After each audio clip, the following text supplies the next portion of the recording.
I'm the Rules Lawyer, and in today's video, I want to show that playing a martial character or a cleric does not have to suck in Pathfinder 2nd Edition. I've done a demonstration combat in a previous video, which I recommend everyone see before seeing this video for its combat, because there are some things I'll assume you'll know from the first video. The first combat featured Valeros, who's our fighter, here on the left, and MERISIEL, our rogue, and they will be joined by the new character we made in my last video, Poog, who is a goblin cleric of fire. Also, with today's video, I want to show that monsters have a lot of interesting, memorable abilities in Pathfinder 2nd Edition, which can increase the variety and excitement from encounter to encounter. And this will all be with level 1 characters. So, we're going to go to our scenario. First of all, I am Ronald, the Rules Lawyer. I am a lawyer, and I also teach and run tabletop role-playing games with kids, whether that's D&D 5th Edition, Pathfinder 2nd Edition, or Starfinder, and I want to put videos out there that use my experience teaching to help people understand and popularize Pathfinder 2nd Edition, which is my favorite edition.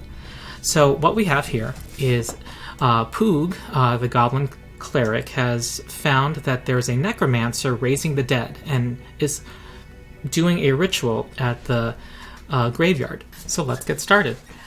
So the character sheets for the 3 party members will be in the video description if you want to follow along. So they are sneaking up on a Necromancer and 2 skeletons and 2 zombies that he commands in the cemetery. And this purple square here is a tree. And what they've been doing is their players have been describing to the game master that they are sneaking up using the trees as cover. When in Pathfinder you are not going round by round yet, you are not in encounter mode. You are in exploration mode. So the GM notes this and assumes that they are going to be trying to avoid notice, so that if combat breaks out, they will be rolling their stealth skill for their initiative. Now, they actually are alternating between avoiding notice and other things. Now that Poog has reached the tree, he is now raising his shield, so he's doing the defend exploration activity, so that if combat starts, he will have his shield raised at the beginning. Meanwhile, MERISIEL will still be focused on not being noticed, and Valeros is now going to try to sneak across, which the GM considers avoiding notice. So Valeros will now roll stealth. +2 is not very good, and he rolls a total of 11. So this is now compared to the perception DCs of the monsters he's trying to sneak past. The zombie has a perception bonus of 0, so the DC is simple to determine. You just add 10 to that. He is not going to alert the zombie. However, the skeleton, whose DC is 12, and the Necromancer, whose perception DC is 15, will hear him. If he had critically failed, they would see him. So they know what square he's in, but they don't actually observe him. And so they know that when he reaches this tree trunk, that there is someone trying to sneak up to them in that square. This alerts them, and they can now act. Initiative is now going to be rolled, with Valeros and Poog using perception.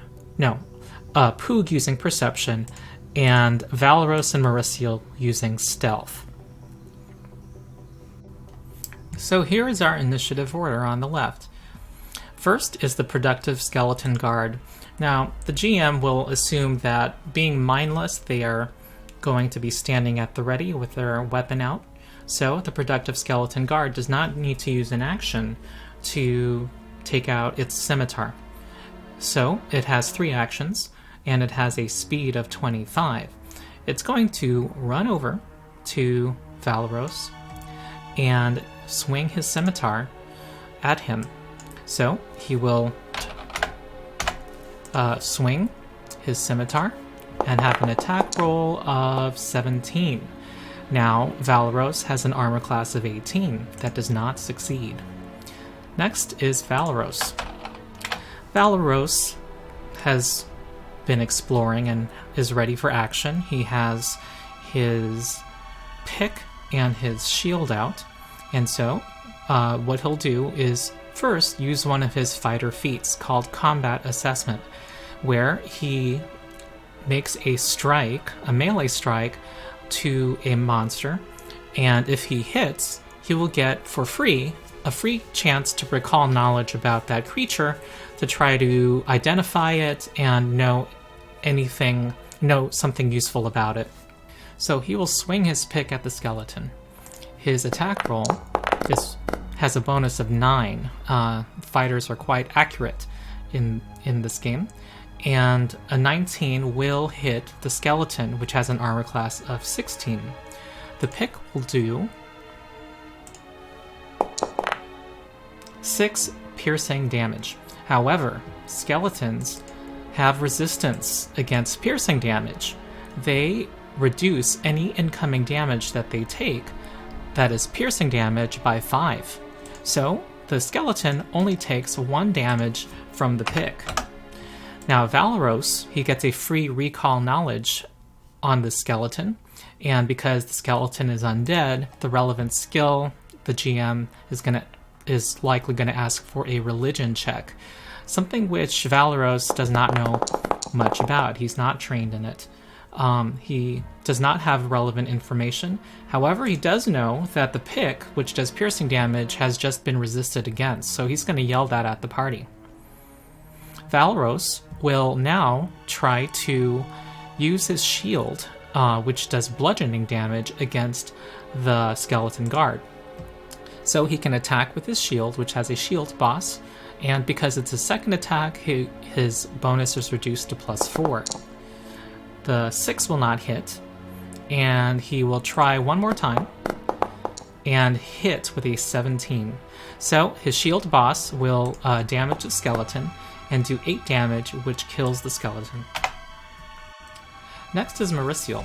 Because she has not been detected by the enemy yet, she is hidden.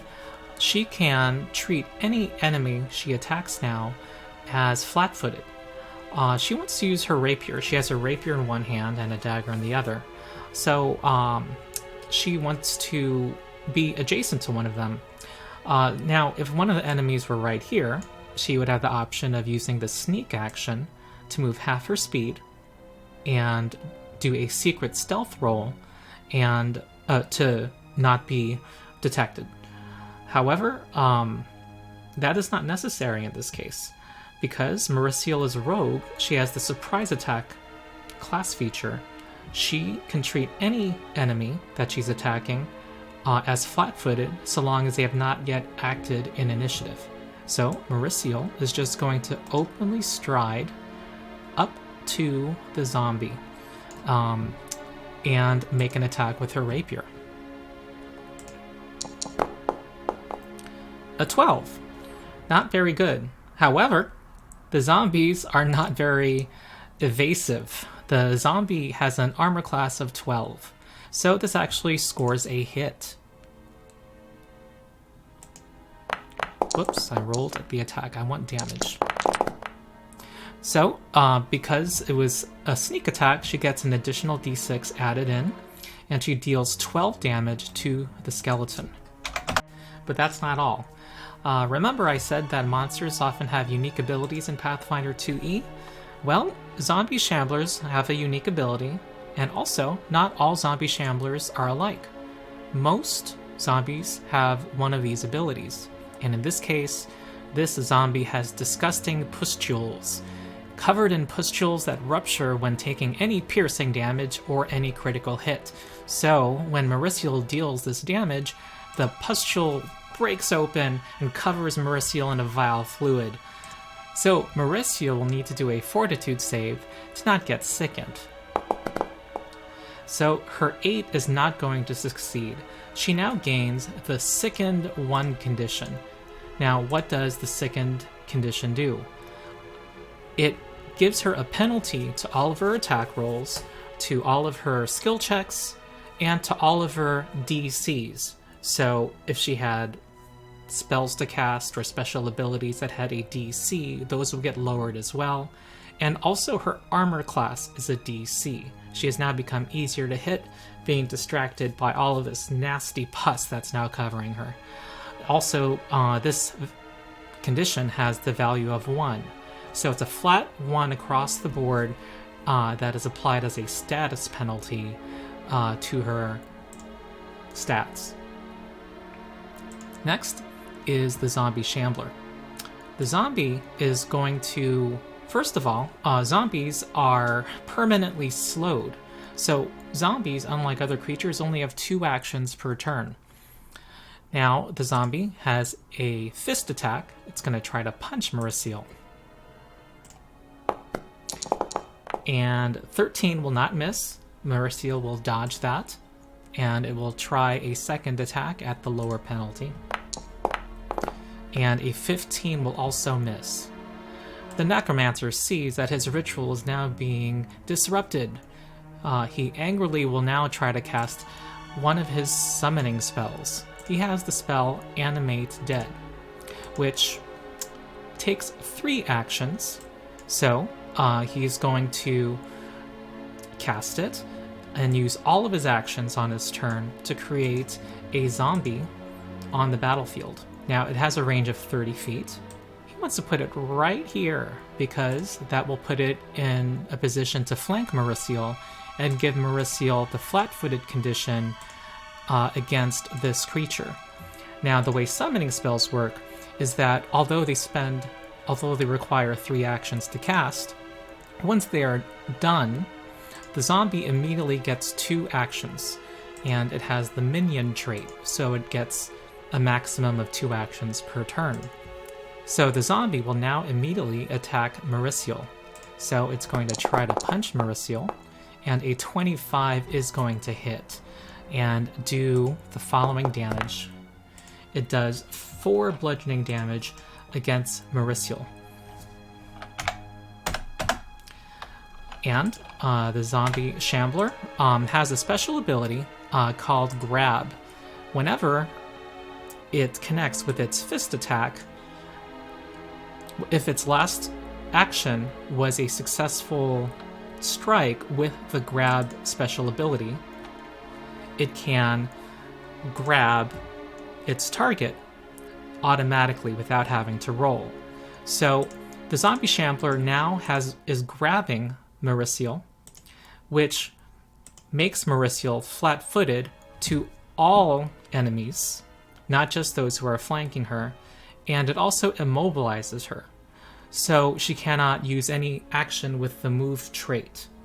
So this is important because when she is flat-footed, that is going to now give her a -2 penalty to her armor class, and it's a circumstance penalty, which stacks with status penalties. There's not many different types of penalties or bonuses in this game, but when they are different, they can stack with each other. If they were both the same type, you only count the greater one. So she is sickened and she is flat-footed because she's grabbed, which gives her effectively a -3 penalty to armor class against any enemy. So she's not in a good position here. Next, Poog comes to the stage. His debut is going to be to get closer to the enemies and cast a spell called Bless to try to buff his allies. This spell takes 2 actions, and it creates an emanation of 5 feet around him. This emanation will give all of his allies a +1 status bonus to their attack rolls. So that's represented by the Sora. On future turns, he can do the sustain action to increase the radius of the spell by 5 feet, and the spell lasts for 1 minute. So he's hoping to help Valeros with his upcoming attack. He's actually going to move here so that Valeros can hopefully attack that zombie. So next is the useless skeleton guard. It has its scimitar in hand, and it's going to spend an action to go up here. But skeletons, not all skeletons are the same. The skeleton guard has a special ability. Most skeleton guards have one of these abilities listed here, and in this case it has Screaming Skull. It removes its skull and throws it, screaming, at Poog. This is an activity that uses 2 actions, so this will be the last thing it does on its turn, and it makes a Jaws attack against Poog. Now, it'll be the same bonus as its scimitar. And a 13 does not succeed against Poog. It makes contact with... Poog just dodges it. Me from the future. I forgot to mention that the skeleton's Screaming Skull ability, if it had connected, would also... it would have had the opportunity to try to demoralize, intimidate all of its enemies within 10 feet of Poog, including Poog. So it's a really cool ability. And the skeleton guard is now blinded until the start of its next turn as the skull makes its way back to it. Next is the unpredictable zombie shambler. This one's going to be quite predictable. It's going to try to go towards Poog, and it has a speed of 25 feet. So it will go up to here, and it's done. We remember that it has only 2 actions, so that's its turn, and we have finished round 1. Now with round 2, Valeros is going to go up to this zombie and try to help his ally. He is now in the radius of the Bless spell, so he's now going to try to use his pick against the zombie shambler, with the +1 bonus added. So, ooh, 27. Now, the Bless spell makes this a 28, which is way more than he needs to get a critical hit. He needed a 22 to get a critical hit. So he's going to roll critical damage. Now, picks are special weapons. Not all weapons are the same, and what differentiates weapons from each other is not simply their damage die and their damage type. The pick has the fatal trait. So what the fatal trait does, it's similar to our the deadly trait from the first combat video, where the rapier, when it critted, had not only double damage, but an extra die of damage. Here, the fatal trait is nastier. It not only adds the d10 to the damage after doubling the base damage, it also converts the initial base damage die from 1d6 to 1d10.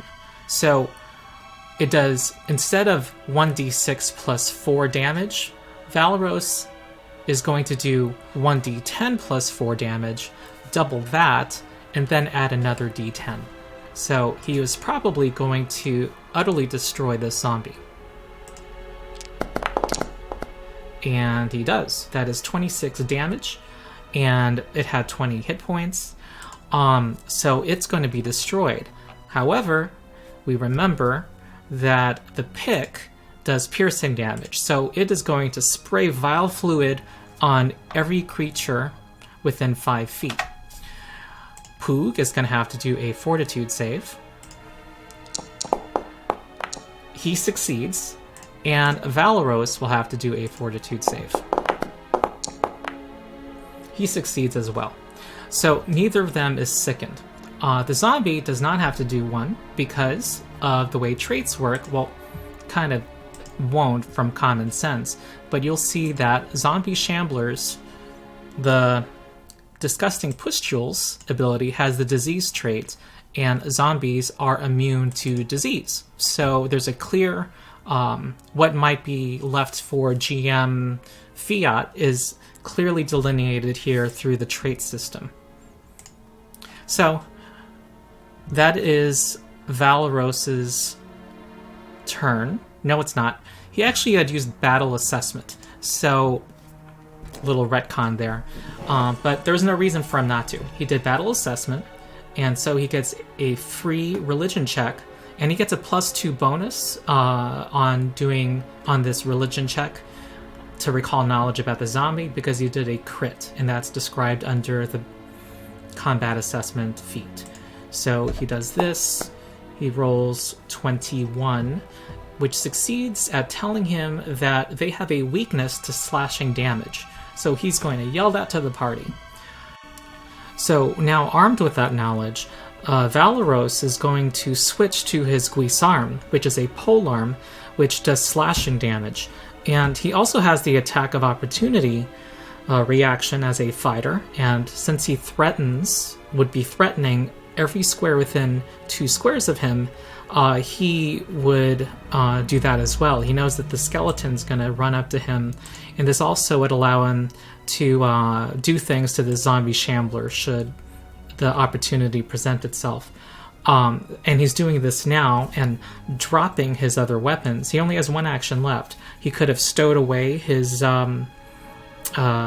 pick, but he wants to have this ready right now, so and stowing it away would cost an action. But just dropping it on the ground and dropping his shield also, which are both free actions, frees up his hands to let him interact, which is 1 action, to draw out the gee-zarm. So MERISIEL, we now move on to her. She is grabbed by the zombie shambler that was summoned. I'm going to give that summoned zombie a glowing effect to make clear that it's summoned. So this one is grabbing her, and she's also flanked by this other zombie. She could try to escape using her acrobatics or athletics bonus, or her unarmed strike bonus. But that also has, the escape action also has the attack trait, which means that it would contribute to her multiple attack penalty and also be affected by it. So she wants to do maximum damage. She has this choice right now, and she knows that this is weak to slashing. So she's going to use her dagger, which normally does piercing damage, but has the versatile slashing trait. So she is going to slash with her dagger at the zombie. At actually this one that's already damaged. She's hoping to kill it. Me from the future again. I wanted to add that MERISIEL had the option of using one of her actions to do the feint action against the zombie, which, if successful, would have made the zombie flat-footed to her next strike, and flat-footed would have lowered its AC. Any character can do the feint action. It just requires succeeding on a deception check versus the target's will DC. And as a rogue, she had the additional reason to do so because she gets to do her sneak attack damage against any target that is flat-footed. However, this would not have worked even if she had critically succeeded on her roll, because feinting, that feint action has the mental trait, and zombies are immune to mental effects. So this is an instance where the traits make crystal clear how various rules interact, and answers the question, if it were to come up, does this work or not, which can make things easier for GMs. So she goes ahead with her attack, and she has a +6 bonus, which is lower than her normal 7, and that's because she's sickened. Her 15 is enough, so she is able to slash the zombie for 7 damage. However, the zombie has a weakness to slashing damage of 5. So, after calculating the damage, the last step is to apply resistances and weaknesses. So it's actually going to be 12 slashing damage, which succeeds at killing the zombie shambler. This does not pop any of its blisters because it's not piercing damage and it's not a crit. So that one dies. Now, one of the feats that MERISIEL has is called You're Next. So this feat basically it's a reaction, and she gets one reaction every turn. So what happens is that when she reduces an enemy to 0 hit points, that triggers You're Next. So she menacingly reminds another foe that she is coming after them next. So she's going to attempt an intimidation check to try to demoralize the Necromancer. She probably would not succeed at doing the same against the zombie. She guesses that it doesn't have a mind for her to affect. So she's going to do an intimidation check. She's still sick from the sickened effect, so she's going to have a -1 to her usual roll. Okay, so she has a 20. And this is going to be compared to the will DC of the Necromancer. The will bonus of the Necromancer is 7, and so 17 was the number she needed to get. So she succeeds. The Necromancer is now frightened 1. This works exactly the same as Sickened 1. It applies a -1 status penalty to the Necromancer's attacks and DCs, including the spells that the Necromancer might cast, and also to his skills.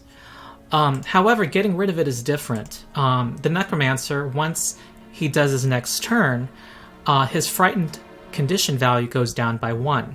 In this case, it would be gone. Whereas the Sickened Condition sticks around, and she actually can spend 1 action to retch to try to do a fortitude save to remove the Sickened Condition or lower it by 1. So she has done an attack and You're Next, and she's only used 1 action so far. So now that she's intimidated the Necromancer, she wasn't kidding. She's going to use her next action to throw her dagger. Her dagger has the thrown trait, and it has a range increment of, let's see, 10 feet. So because the distance is 20 feet, it's past the first range increment. Every subsequent range increment is going to have a -2 penalty, untyped penalty. So MERISIEL will now throw her dagger. This will have the second multiple attack penalty, and it's agile, so it's only +2, and we're going to subtract 2 from this because of the range. So 10 does not connect, but it was still cool. So with little left to do, she's going to try to recall some knowledge about the zombie. And in this case, she does not succeed. Next is the Necromancer. So he has a number of choices as a cleric. He can make attacks with his weapons, he can cast an offensive spell, but also he has this summon. So what he's going to do, if he does nothing related to the summoned creature will disappear at the end of his turn. But what he'll do instead is use the sustain action to sustain the zombie. And that in turn gives it immediately 2 actions. So the zombie is now going to try to bite her, which the zombie can because it is grabbing her, and it does more damage. So this is another reason you don't want to be grabbed by a zombie. 24. That almost crits her because her AC is lowered to 15, and it does regular damage to her. It bites her for 5 damage. She is not doing well here. And it has a second attack. Now, it could, at this time, try to grab her again to keep the grabbed condition sustained, but it wants to go for broke. Also doesn't have a mind, so it's just going to keep biting her. 18. So this is another instance of damage, which will do 11. That brings her down to 0 hit points. We don't have negative hit points in Pathfinder 2nd Edition. Instead, she just goes to 0, and she now has the dying condition. She loses the grabbed condition because the Shambler did not grapple her this turn, but she is now dying. She falls unconscious. She drops everything that was in her hands. So she is now flat-footed because she's not aware, and she has a -4 penalty to her armor class. So her armor class is now 12 because of those penalties. She's also blinded, other things that make sense for being unconscious, but it's all defined in the rulebook. So that was only the Necromancer's first action. Now the Necromancer is going to go up to Valeros. No, not quite. It's going to go up to right here and now try to demoralize Valeros and say something. Its own version of "you're next." However, it's going to cost the Necromancer an action, like it does most. So, the Necromancer will try to intimidate Valeros. Now, the Necromancer has a -1 penalty because he himself is afraid, still. And now do this check. So 22 will succeed against the will DC of 13 for Valeros. So it almost critically succeeded, which would have made Valeros frightened 2. This will make him frightened 1. So now Valeros has this penalty on all of his checks and attacks and DCs. Because the Necromancer's turn now ends, he is no longer frightened. Next is Poog. Okay, so Poog could use his heal spell to help MERISIEL right now, but MERISIEL's at dying 1. She's not in danger of dying immediately. She would die at dying 4. So Poog and Valeros look at each other and come up with a plan. Poog is going to try to help Valeros attack the Necromancer. They think that if they can get rid of the Necromancer, they can get rid of the zombie. Poog is going to use sustain his bless spell, which is going to increase the radius of his spell here, and he wants and Valeros wants to get the benefit of the bless spell and points to that square. So Poog is going to move here to do that. He has now used 2 actions so far, and for his third action, he is going to attack the zombie. But he's not very good with it. I mean, he would be using his dagger, which is not very impressive for him. He's going to actually cast one of his heal spells. So, heal is a spell that does healing for living creatures, but it also can damage undead creatures. So, he will cast it. Now, he only has 1 action left, and I said before that heal normally, that spells normally take 2 actions. There are actually 3 versions of the spell that act differently depending on how many actions you put into it. If you spend 1 action, it has a range of touch. So he would do 1d8 damage to the zombie. For 2 actions, it has a 30-foot range, so he could attack a zombie or an undead creature from 30 feet away if he spent 2 actions on it. He could also heal an ally, and if he were to heal an ally with the 2-action version, he adds 8 to the amount he heals. So it's a very powerful ability that can bring someone up to near full health at level 1. Then there's the 3-action version, which does 1d8 to every creature within 30 feet, and because it's an emanation, he can choose to include the creature in the middle himself, or not to. In this case, he has 1 action left, and he's going to use the 1-action version and cast heal. There's no spell attack roll involved, so he's just going to roll the damage of 1d8. So 7 damage. And the zombie is going to do a fortitude save against heal to try to resist the damage. Okay, so it rolls 8, which is a failure. So it takes full damage from the heal spell. If it had rolled 1 less, it would have been a critical failure because Poog's spell DC is 17 right now, and it would have taken double the 7 damage.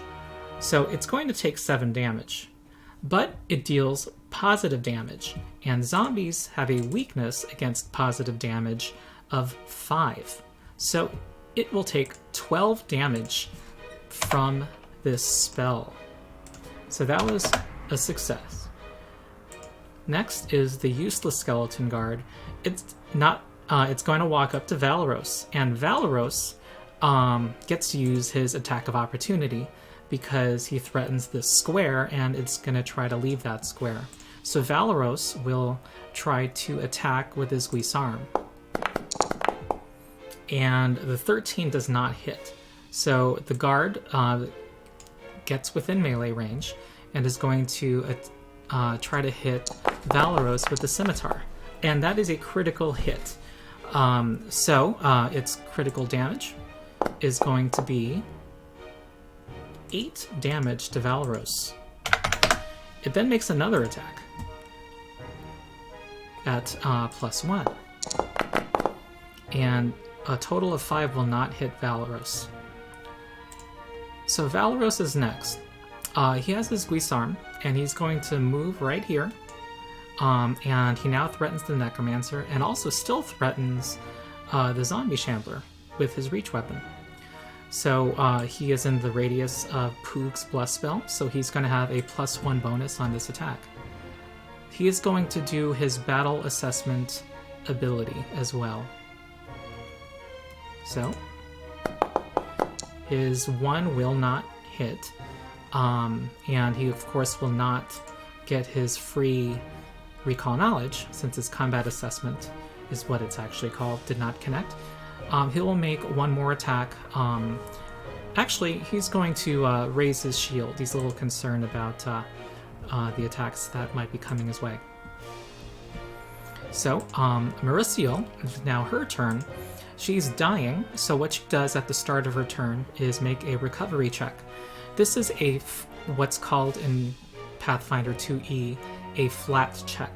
So no penalties and no bonuses apply to this d20 roll. So the fact that she's sickened doesn't matter. She just rolls a d20 and applies nothing to it. The number she wants to meet is 10 plus her dying value. So she needs an 11 to succeed on this recovery roll. And a 17 succeeds. So her dying value goes down by 1, and she loses the dying condition. What now happens is, now because she has recovered from the dying condition, she gains the wounded condition. What the wounded condition does is it makes her more vulnerable to dying, because if she were to regain the dying condition, let's say this zombie might bite her and bring her to dying 1. That wounded value, the number of the wounded value, gets added to the dying value she would be gaining. So if she gets bitten, that she would go straight to dying 2.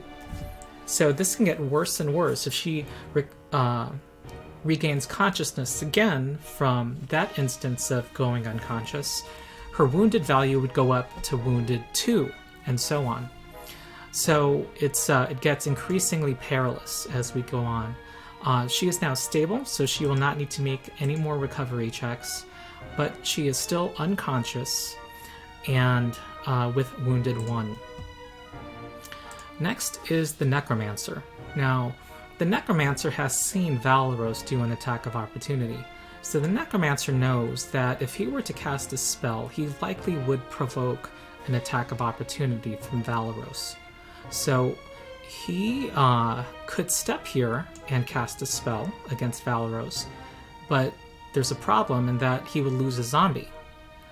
He also could maybe sustain the spell, the summon spell, and give the zombie 2 actions.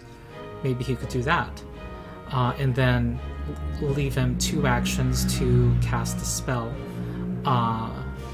which might expose him to Valeros' attack of opportunity, or he could step up. Step is moving 1 square, and it does not provoke a attack of opportunity or other reactions based on movement, and use a last action to attack with his scythe.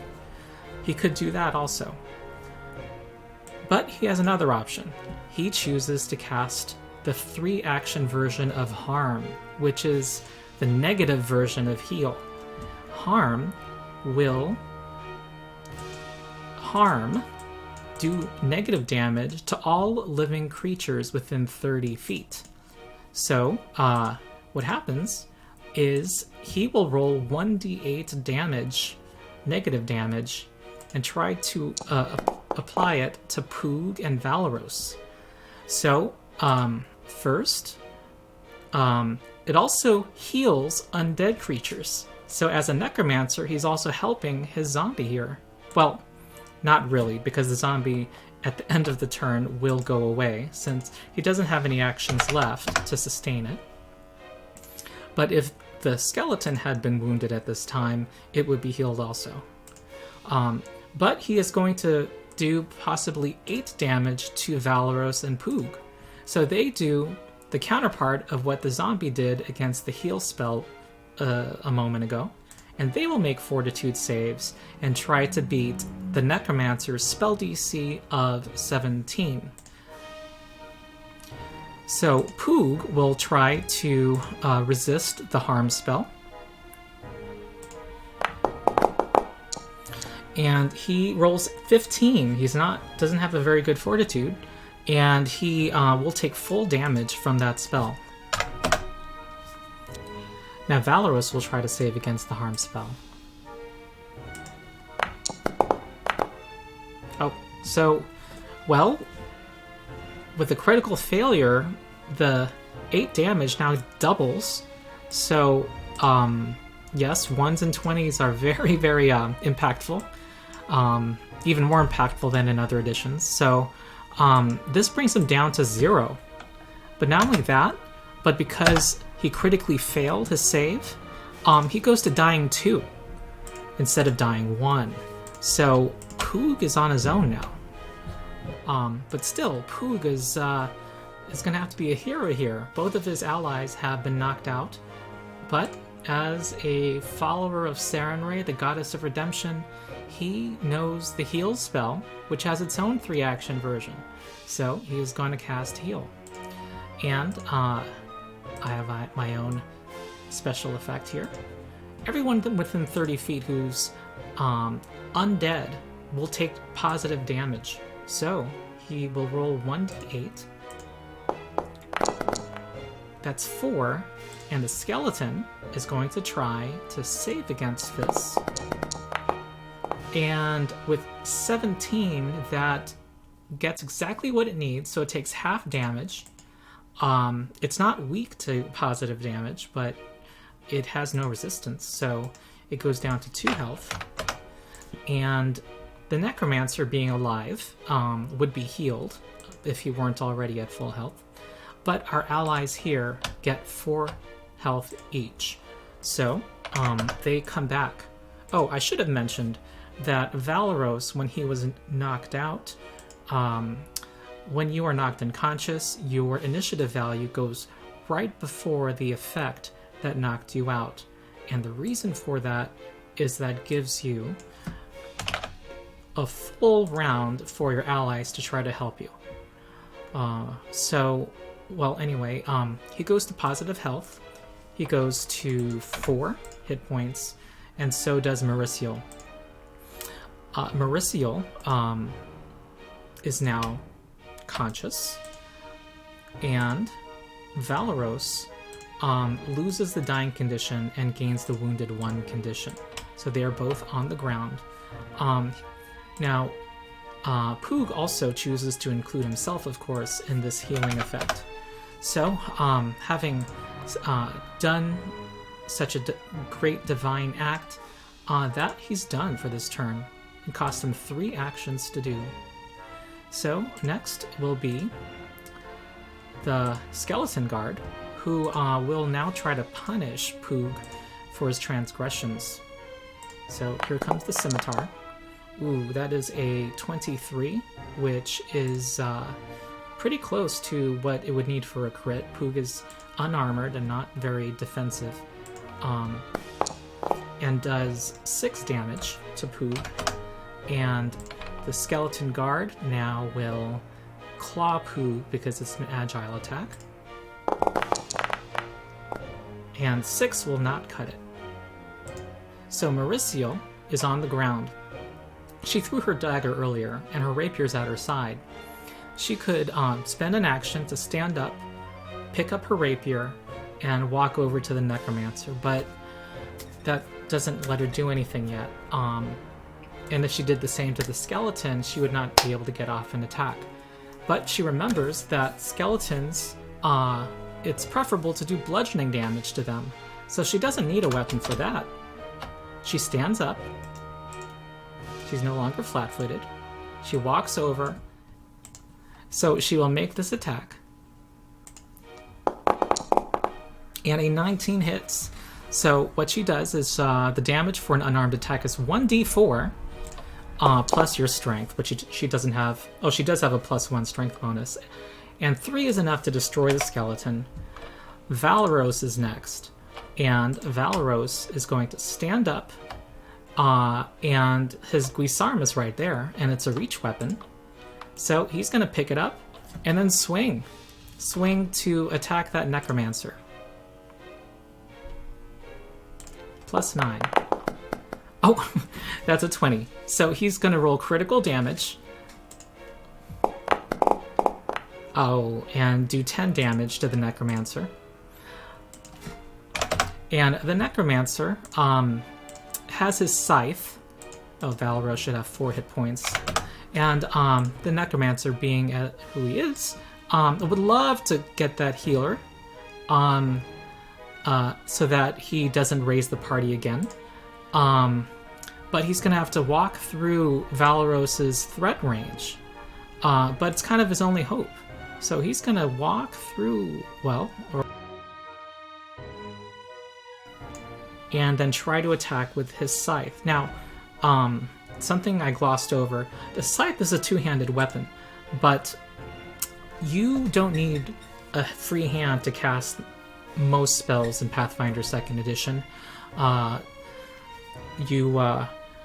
It's only if a spell requires a material component that you need to use the material action, a material spellcasting action that requires a free hand. But he walks here and uses his third action to try to bring Poog down low. And Poog, dodges a bullet. And it's now up to our heroes. So Poog is going to he's going to step here. No, he's not. He is going to try to make one attack with his dagger. A 24. And do 1 damage. He's not very good with daggers. Maybe there's something better he could do. He's going to step back, and he has 1 action left. He's going to try to demoralize the Necromancer, which involves saying something in the game. So he has a +3 intimidation. And yes, the Necromancer has been demoralized. So the Necromancer becomes frightened 1, lowering his AC. So Poog has helped his allies with this. Now MERISIEL is going to come up. Poog is giving a +1 status bonus to MERISIEL's attacks because of the Bless spell. And the Necromancer has a -1 penalty to his armor class. MERISIEL wants to make this even more advantageous. MERISIEL can make 2 attacks now, but she thinks she wants to bank for a really strong single attack so that she can get her sneak attack damage in. So MERISIEL is going to now try to feint against a Necromancer to make it flat-footed. So 18 succeeds against a Necromancer, whose will DC right now is 16, lowered because it's frightened. So it is now flat-footed to her. So we now have an effective +4 for MERISIEL's upcoming attack. She gets +1 status to attack rolls because of the Bless spell from Poog. Poog frightened it, so as the Necromancer has a -1 status penalty to AC, and she just fainted against it, so the Necromancer has a -2 circumstance penalty to AC. So MERISIEL makes her rapier attack. So 17. His AC is only 14 now. It's normally 17. But she would have hit anyway, but she also gets sneak attack damage. So that is going to be 9. Now, without the sneak attack, she would not have knocked out the Necromancer. So 9 damage, defeats the Necromancer, and the party has won. Our heroes thank Poog for his help in saving their lives. Poog is becoming a true hero, coming into his own, but of course this was a party effort. And actually, I think the next video is going to focus on synergies and cooperation, which is more important in Pathfinder 2e than in other editions. And also, what you can do with that third action. It's a topic that's been coming up a lot in the community lately. Often making a third attack at -10 is not the best idea. We're going to talk about the various... this will be focused a little more on tactics. I want to do some more demonstration videos that show different things, advantages, fun things I like about the system. I hope that this video succeeded at showing that as a martial character, it's not just move and attack. You have a lot of things to consider, including positioning. Not every enemy has an attack of opportunity, so Valeros was able to move away from that skeleton. He had various options. Yeah, you just have a lot of things that you can do. I haven't even touched combat maneuvers like tripping, grappling, shoving, which I think I'll do in the next video. And also we saw monsters with unique, memorable abilities, resistances and weaknesses affecting the weapon choices, and also the fun that clerics can have with heal, and also with harm, and in addition to all of the different spells that they can do. Oh, also, if that Necromancer had been struck by Valeros while the skeleton was the summoned zombie was still fighting, that would not have called for a concentration check. Sustained spells are not ended immediately upon the caster being damaged and failing a concentration check. That's entirely based on whether you choose to use the sustain action on your turn. Also, if the caster had been trying to cast a spell and Valeros had hit the caster, that would not have disrupted the spell unless Valeros did a critical hit, in which case the spell is disrupted and the caster would have lost it. So another riff off of the +10, -10 critical success, critical miss system that adds some excitement and unpredictability to combat in 2e. So I hope you enjoyed this video. Please like and subscribe and leave comments. I'm going to have more videos like this. I have a lot of fun doing this, and I hope that these videos can be useful in explaining the system and also getting people to try out Pathfinder 2e. It's not as complicated as people think. Well, as you can see, there is complexity in this combat we just did, but it's not... it's understandable, and to the extent the GM chooses to incorporate it, I think gives a net positive to the system and making combat more fun. And again, this was a level 1 combat, when combat is at its simplest. And another thing I want to explore later is some higher level combats further down the line. So that's it. I hope you enjoyed this video. Thanks.